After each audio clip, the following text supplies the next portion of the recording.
सभी स्टूडेंट्स ध्यान दें, आज हमने एक क्वेश्चन दिया था, एक क्वेश्चन हमने कम्युनिटी टेब में डाला था और सभी ने उसका आंसर भी दिया है। देखिएगा, क्वेश्चन ये था, क्वेश्चन नंबर 1 इस तरीके से लिखा हुआ था, सबसे छोटी भाज्य संख्या है। ऑप्शन ये दे रखे थे 1 2 3 4। तो आप में से 70 से 71% बच्चों ने ये उत्तर दिया है, जबकि 6 से 7% ने ये दिया है। और ये टोटल जो आंसर आए हैं वो 2000 से प्लस हैं। 2000 से प्लस बच्चों ने आंसर दिया है, जिसमें से 71% बच्चों ने क्या दिया है, एक उत्तर दिया, जो कि पूरा गलत है, राइट। और 4 जो आंसर है वो बिल्कुल ठीक है। क्यों ठीक है, जरा सुन लीजिए। ये भाज्य संख्या होती कौन सी है, कंपोजिट नंबर कौन से होते हैं, ध्यान से समझिएगा। भाज्य संख्या कौन सी होती है, वे संख्या यानी जो संख्या जिसके कम से कम 3 गुणनखंड होंगे। कितने? 3 गुणनखंड होंगे, उनको हम भाज्य संख्या कहेंगे। कौन से? वे संख्या जिनके कम से कम 3 गुणनखंड होते हैं, उनको हम भाज्य संख्या कहते हैं। या यूं कहिए, वे संख्या जो या तो वो स्वयं से कटे, क्या कटे, आपका स्वयं से कटे, और एक को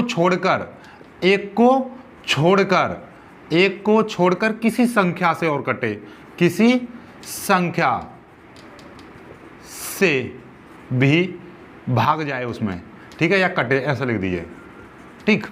मतलब क्या है, मतलब ये कि एक ऐसी संख्या हो जो एक को छोड़कर किसी ने कम से कम 2 संख्याओं से वो डिवाइड होती हो, उसको हम बोलते हैं भाज्य संख्या। या वे संख्या जिसके कम से कम 3 गुणनखंड, 3 फैक्टर होते हैं, उसको हम भाज्य संख्या बोलते हैं। जैसे देखिएगा, अब हमारे पास में संख्या होती है 1 2 3 4 5 6, इस तरीके से, ये नेचुरल नंबर्स हैं, ठीक है। लेकिन इसमें से भाज्य संख्या कौन सी है, भाज्य संख्या कौन कौन सी होंगी, देखिएगा, ध्यान से समझो।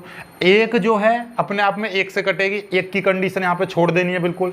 2 का गुणनखंड करोगे तो 2 का आएगा 2 गुणा 1, यानी कि 2 गुणनखंड बन रहे हैं, इसके 3 गुणनखंड नहीं है। और ये 2 भी किससे कट रही है, या तो 2 से कट रही है भाई, 2 में या तो 2 का पूरा भाग जा रहा है, 2 1 2, या 2 में आपका 1 का भाग जा रहा है, 1 दूनी 2। क्या इसमें देखिएगा, हमने क्या कही है, को 1 को छोड़कर किसी और संख्या से और कटनी चाहिए। तो ये भी आपका भाज्य संख्या नहीं है, ये भी भाज्य संख्या नहीं है।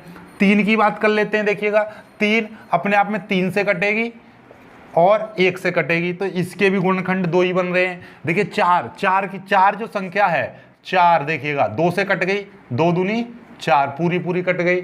और ये 4 जो है आपका किससे कट रही है, 4 से भी कट रही है, 4 1 4। तो हमने क्या बताई थी, या तो वो संख्या स्वयं से कटे, यानी कि 4 से कटेगी, 4 1 4, या 1 को छोड़कर किसी और संख्या से कट रही हो। तो 1 को छोड़कर ये 2 से कट रही है, तो इसीलिए सबसे छोटी भाज्य संख्या कौन सी बनी, सबसे छोटी भाज्य संख्या बनी 4, राइट। सबसे छोटी भाज्य संख्या बनती है 4। ये ध्यान रखना, हमेशा अपने दिमाग में, मस्तिष्क में सॉफ्टवेयर की तरह इंस्टॉल कर लीजिए, क्योंकि कंपटीशन में इस तरीके के सवाल आते हैं, राइट। चलिएगा, सबसे छोटी 4 जो है, यानी कि इसके फैक्टर कर लीजिए। 4 के फैक्टर क्या बनेंगे, 4 गुणा, यानी कि कितने बनेंगे, 2 गुणा 1। देखिए 3 फैक्टर आगे ना आगे, जिसके कम से कम 3 गुणनखंड हो, 3 फैक्टर हो, 3 ज्यादा हो रहे हैं कोई दिक्कत नहीं, चलेगा, लेकिन कम से कम कितने होने चाहिए, 3 होने चाहिए। चलिएगा, ये क्वेश्चन आ गया। चलिए एक क्वेश्चन और मैं दूंगा, हर क्वेश्चन का सॉल्यूशन दिया जाया करेगा। तो ये क्वेश्चन संख्या 1 का सॉल्यूशन हो गया और क्वेश्चन संख्या 1 का एक्सप्लेनेशन हो गया है, राइट। चलिएगा, जल्दी से स्क्रीनशॉट ले लीजिए, फिर आगे बढ़ते हैं।